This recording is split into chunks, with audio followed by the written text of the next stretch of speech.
ನನ್ಗೊಂದು ಗಿಫ್ಟ್ ಬಂದಿದೆ ಕೊಡಗಿಂದ. ಗಿಫ್ಟ್ ಬಂತು ಅಂದ್ರೆ ಏನಿರ್ಬೋದು?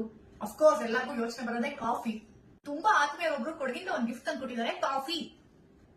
ಆದ್ರೆ ಕಾಫಿ ಪುಡಿ ಅಲ್ಲ, ಏನಂದ್ರೆ ಐರಿಷ್ ಕಾಫಿ ಗಿಫ್ಟ್. ಥ್ಯಾಂಕ್ಸ್ ಈ ಗಿಫ್ಟ್ಗೆ. ಐರಿಷ್ ಕಾಫಿ ಅನ್ನೋದು ಏನು? ಆಲ್ಕೋಹಾಲ್ ಕಂಟೆಂಟ್ ಖಂಡಿತ ಇಲ್ಲ. ನ್ಯಾಚುರಲ್ ವೈನ್ ಇಷ್ಟಪಡೋದ್ರೆ ಇದು ತುಂಬಾ ಇಷ್ಟ ಆಗುತ್ತೆ. ಸಾಕ್ಷಾತ್ ಕಾಫಿ ಸ್ಮೆಲ್ ಬರ್ತದೆ. ಮೂಸಲ್ಲ, ನೀವೇ ಒಂದ್ಸಲಿ ಕೊಡಗು ಹೋದ್ರೆ ಐರಿಷ್ ಕಾಫಿನ ನೀವು ಟ್ರೈ ಮಾಡಿ. ಸಿ, ನಾನ್ ಫಸ್ಟ್ ಟೈಮ್ ಆಕ್ಚುಲಿ ಕುಲುಕ್ಬೇಕಾ, ನಂಗೆ ಗೊತ್ತಿಲ್ಲ, ಫಸ್ಟ್ ಟೈಮ್. ಹಿಂಗೆ ಇದೆ, ಟೇಸ್ಟ್ ಮಾಡೋಣ.